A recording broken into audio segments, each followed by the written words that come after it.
କଟକର ବାଲିଯାତ୍ରା ଭାରି ମନଛୁଆଁ ଓ ଆକର୍ଷଣୀୟ। ମନ କହେ ଟିକେ ଆଳୁଦମ ଓ ଦହିବରା ଖାଇବାକୁ, ସେତିକିରେ ମନ ମାନେ ନା କଟକ ପ୍ରସିଦ୍ଧ ଚାଟ୍ ସାଙ୍ଗକୁ ଝାଲ ମଟରର କମ୍ବିନେସନ୍। ବାଃ କ୍ୟା ବାତ୍ ହେ। ଠୁଙ୍କା ପୁରୀ ଟିକେ ରହରେ ସାଙ୍ଗ, ବାଲିଯାତ୍ରା ଆସିଛି ମାନେ ଠୁଙ୍କା ପୁରୀ ଖାଇକି ଯିବା। ହଁ ହଁ ହଁ, ଇଚ୍ଛା ଅଛି ରାମଦୋଳିରେ ଟିକେ ବସିବା ଓ ଆରାମ ନେବା। କ'ଣ ଏତିକିରେ ଫେରିଯିବା?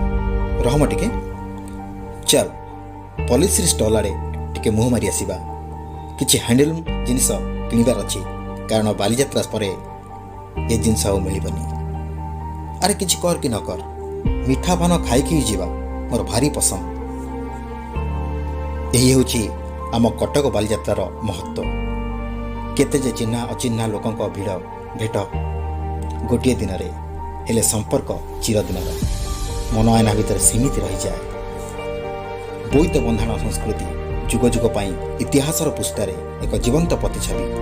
ହେଲେ ଆମ କଟକର ବାଲିଯାତ୍ରା ଏକ ନିଆରା ସଂସ୍କୃତି ଆମ କଟକିଆମାନଙ୍କ ପାଇଁ।